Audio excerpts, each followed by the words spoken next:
Alert day conditions will evolve across southern Wisconsin in just a few mere hours. I'll be showing the latest watches that are issued for parts of the area and use FutureTrack to track this line of severe storms across southern Wisconsin tonight.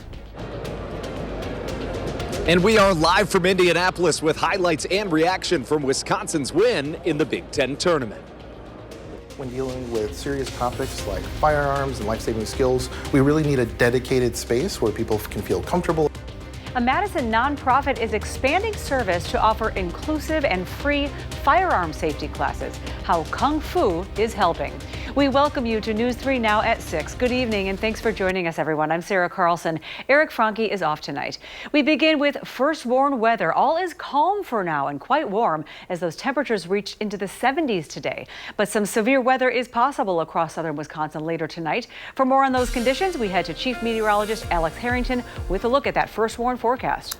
Sarah, those temperatures in the 70s, that's fuel for the fire for alert day conditions that are going to evolve over the course of the next couple hours. We already have severe thunderstorm watches for parts of the WISC viewing area. Numerous severe thunderstorm warnings just to the west in Iowa. What has changed here? Look at the what? Winds of 60, 70, maybe 80-mile-per-hour wind gusts as this line of thunderstorms races across southern Wisconsin tonight, going on into early Saturday. We could take a look at that latest severe thunderstorm watch that's been issued for southwestern Wisconsin. This would be just west of Madison until 1 a.m. This includes Vernon, Crawford, Richland, and Grant counties right now. These storms are going to be in southwestern Wisconsin before 1 o'clock in the morning. They're already gearing up numerous severe thunderstorm warnings with winds in excess of 70 miles per hour and 1-inch diameter hail in central Iowa. And that line is just getting itself together and will move into southern Wisconsin starting south and west of Madison, Grant, Crawford, Richland, parts of Iowa and Lafayette counties between 8 and 10 p.m. Then moving over towards the Dells, over towards Madison, down towards Monroe, maybe even as far east as Janesville by 10 p.m. to 12 a.m. and then east 12 a.m. going into the early morning hours of Saturday morning as that line races off towards the north and east. Skies turning a bit ominous as you can see the tops of those thunderstorms with our live Queen Bee Radio sky cam as part of our first warned weather cam. We can show you those storms way in the distance, which will eventually be approaching southwest Wisconsin, and our Dodgeville Upland Hills sky cam as part of our network showing that wind stiff out of the southeast, and that wind is bringing in that warm and somewhat moist air that will help provide the fuel for these severe thunderstorms. Coming up in Maine Weather, FutureTrack is going to take us through this whole event in a few moments. All right, thank you, Alex. You can also track the forecast at home on the First Warned Weather app. It has hourly planners, road conditions, and radar. Download this for free in your phone's app store. Just search WISC Weather. Well, the Wisconsin men's basketball team is moving on to the Big Ten tournament semifinals. This after taking down UCLA 86-70. Big smile here. The Badgers did it with their three-point shooting. So for more on today's game, let's head to Indianapolis, where sports reporter Andrew Banstra is standing by. Andrew, a big-time performance from the Badgers. How about it?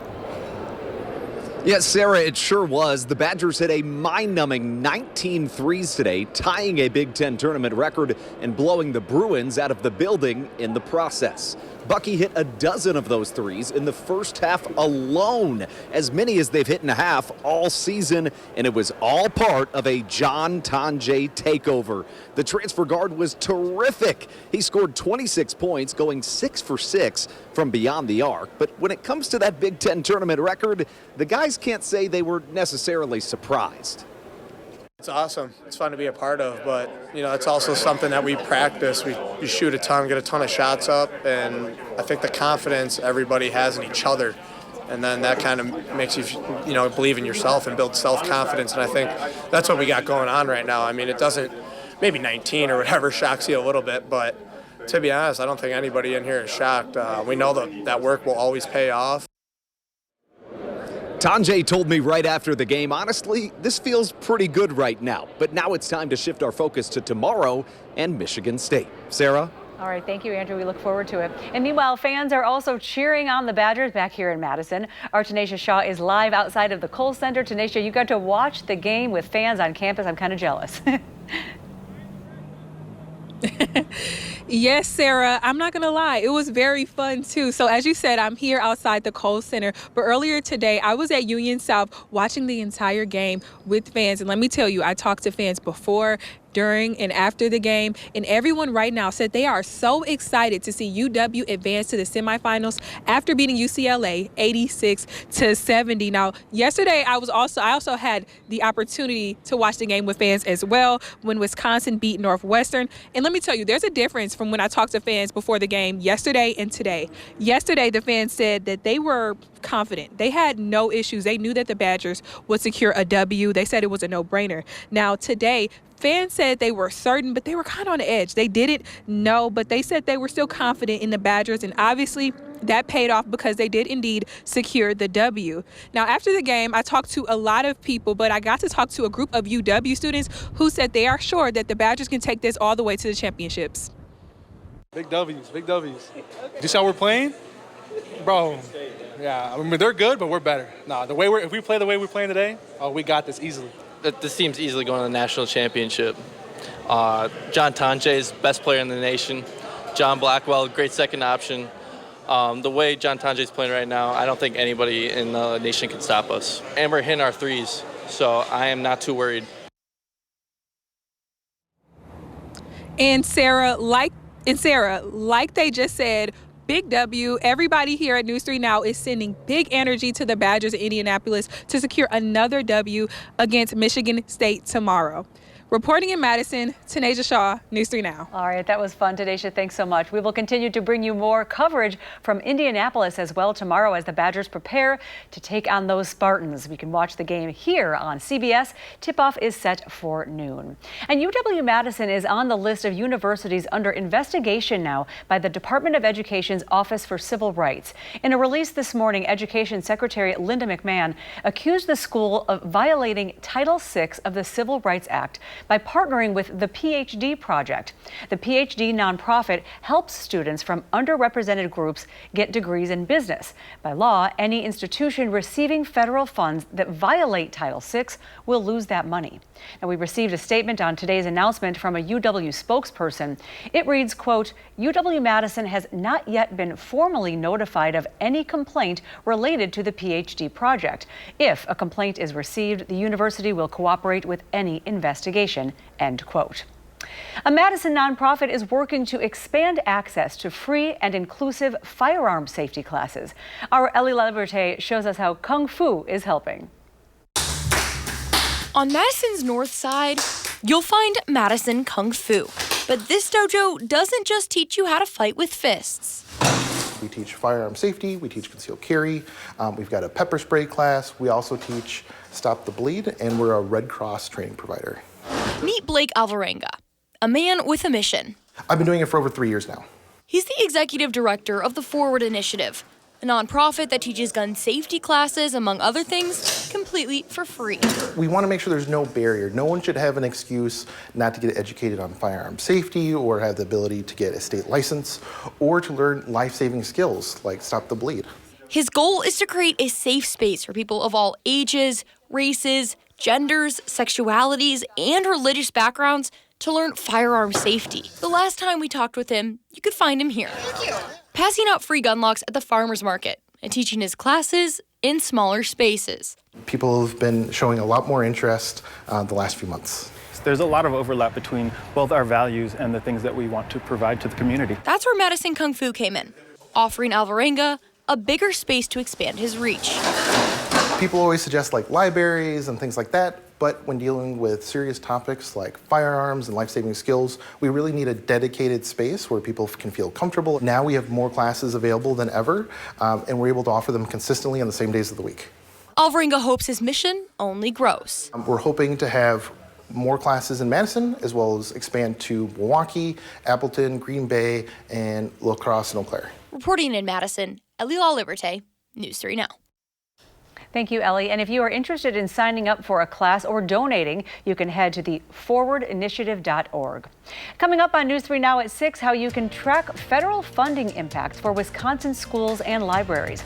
Plus, St. Patrick's Day is almost here. We preview what the upcoming parade in Madison will have to offer this weekend.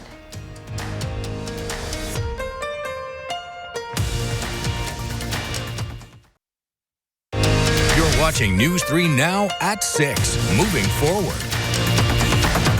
Welcome back, everyone. The Wisconsin Department of Instruction now has a website to track federal funding impacts for Wisconsin schools and libraries.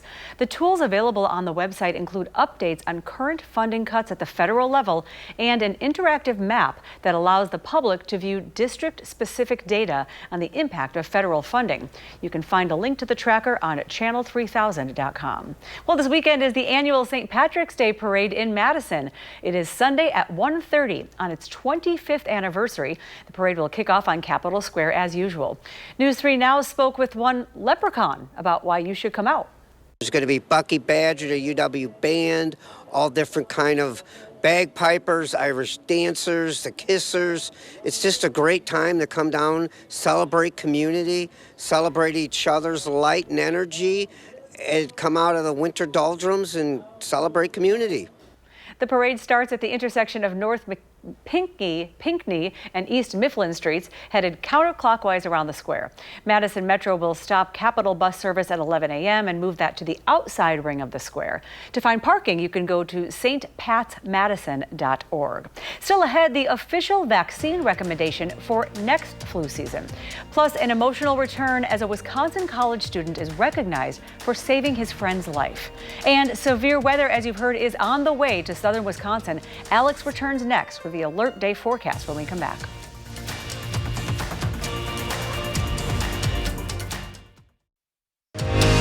You're watching News 3 Now at 6. The FDA is issuing its official flu vaccine recommendations for next season. The FDA says vaccines for 2025 into 2026 should have 3 pathogenic strains. The goal is to protect against 2 strains of influenza A and 1 of influenza B.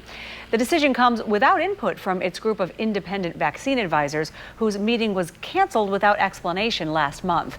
Now, in lieu of that, the FDA did bring together some of its experts, along with others from the CDC and the Department of Defense. Well, your favorite acne treatment product may be pulled from store shelves. The FDA says several are being recalled due to elevated levels of a chemical linked to cancer.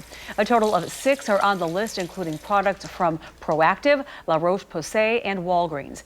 The FDA says testing revealed the product contained elevated levels of benzene, which is found in crude oil and gasoline. However, the FDA says a person's risk of developing cancer after using these products is very low.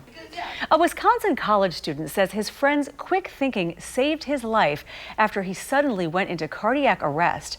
Back last October, Humberto Barraza thought he was just practicing a dance routine in his Concordia University, Wisconsin dorm room. But suddenly he was in cardiac arrest and seizing. That's when Aiden Bonacilla performed CPR until first responders arrived. Without Aiden, things could have been very different. This week, Humberto and Aiden returned to school for a special ceremony that honored him, his friend, and the first responders. So I flatlined 3 times in total, but I'm good now. I'm okay now. Heart's beating, everything's fine. You hear about it, right, on TV, but you don't really think about, well, if this happened to me, who would come and help? Everybody, apparently. That's wonderful. Humberto found out he has Wolff-Parkinson-White syndrome, which causes his heart to beat abnormally fast. Doctors expect him to make a full recovery, and he will soon return to school in the fall. Alert day conditions in the forecast. Let's go to Alex right away with the latest on what to expect from these storms. Alex. Right. Sarah, the biggest thing that we need to call out is that the what has changed here today. Wind gusts of 60 miles per hour, but we could see some isolated wind gusts of 70 or 80 miles per hour. Still that chance of an isolated tornado. I'll explain in a bit what could hopefully keep that tornado threat down, if not zero. But this is tonight through early Saturday morning, so this is a nighttime severe weather event. And as we look at our first one weather cam out of Platteville right now, you can see the dark skies. These are the tops of thunderstorms way out in Iowa that have prompted now a severe thunderstorm watch for southwest Wisconsin until 1 a.m., although these storms, I think, are going to be in southern Wisconsin before 1 a.m. Widespread severe thunderstorm warning warnings right now north of Des Moines, where they're having wind gusts, as we look at our wind tracker tool back in the weather office, of 60, 70 miles per hour as they move off towards the north. And additional development is expected that will race off towards the north and towards the east. Nothing in southern Wisconsin now, but that's going to change over the course of the next couple of hours. By the time we get to 8, 9, 10 o'clock, that line of thunderstorms stretching from Viroqua to Boscobel down to Platteville, easily moving to the east at 65 miles per hour, meaning it's going to move through a county or two within an hour's time period. Watch it race through Madison between, let's say, 10 o'clock and midnight. And notice this arc-type shape. When you see that shape, that usually is a suggestion that the winds are going to be the strongest threat out of that line, and it will press off to the east fully by about 3 o'clock in the morning. Wind is the greatest threat with this line of thunderstorms in the high to extreme category, although we can rule out an isolated tornado provided we get a little bit more moisture to lift to the north out of Illinois. Winds of this caliber, what are we up against in terms of impacts? Could see some damage to buildings and widespread damage if we do end up materializing wind gusts of 70+ miles per hour with this line of storms. Now's the time to prepare. We've been talking about this for days, but have your severe weather plan handy, the First Warn Weather app at your fingertips, and of course the TV tuned on to Channel 3. We will break in as necessary, as we likely will see watches and additional warnings issued for southern Wisconsin. What could be the good thing out of tonight? Well, I talked about this last night. The amount of moisture that we have at the surface is pretty dry right now. Drier lowers the severe weather threat. So if this line moves into southern Wisconsin and we don't get a little bit more moisture, that could help to weaken the line as it gets into southern Wisconsin. And the First Warn Weather Team, we've been looking at this all day, mentioned it yesterday. We'll be keeping a close eye on this. This could actually be a good thing that could help limit the severe weather threat. But if that moisture does get into southern Wisconsin, again, repeat here, a lot of information between 8 o'clock and 2 o'clock tomorrow morning, looking at winds of 60 miles per hour, although we could have some gusts 70, 80 miles per hour in that isolated tornado threat. And this line is a fast mover at 65 miles per hour. Saturday, we're going to keep winds gusting upwards of 50 to 55 miles per hour. Fast forward here to Monday and Tuesday, St. Patrick's Day and Tuesday looking breezy but warm. Then first to let you know, Wednesday, we're looking at another set of alert day conditions for rain, gusty winds changing over to wet, slushy snow by the time we get into Wednesday night. We could be looking at some additional accumulation. Definitely, again, stay tuned to Channel 3000 and keep the TV tuned to Channel 3 here as we track this line of thunderstorms moving into southern Wisconsin in the next couple of hours. And coming up in sports, it's on to the semifinals for Wisconsin. How the Badgers beat down the Bruins with ease. That's next on News 3 Now.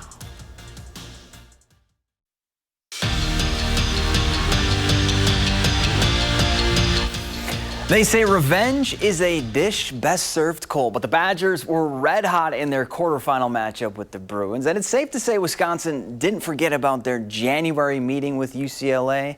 A game that Greg Gard's squad felt they should have won. Well, it's UCLA's first ever Big Ten tournament appearance, and Wisconsin was welcoming them as a host, putting on a 3-ball party. John Tonje says, "Give me all 3 of those plus 1. The 4-point play puts the Badgers up 9. Tonje hit 4 triples in the first half. As a team, they made 12 in the first 20 minutes. Here's another. Death, taxes, and a corner 3 from Kamari McGee. Badgers led by 19 at the break, and it was all over from there. Second half now, Tonje dials another one up. He finished with a game-high 26 and made UCLA's head coach look like that. Badgers blow out the Bruins to advance to the semifinals. 86-70 was the final, and Andrew Banstra was there for all the triples and joins us live from Indy. And Andrew, they just couldn't miss from deep, could they?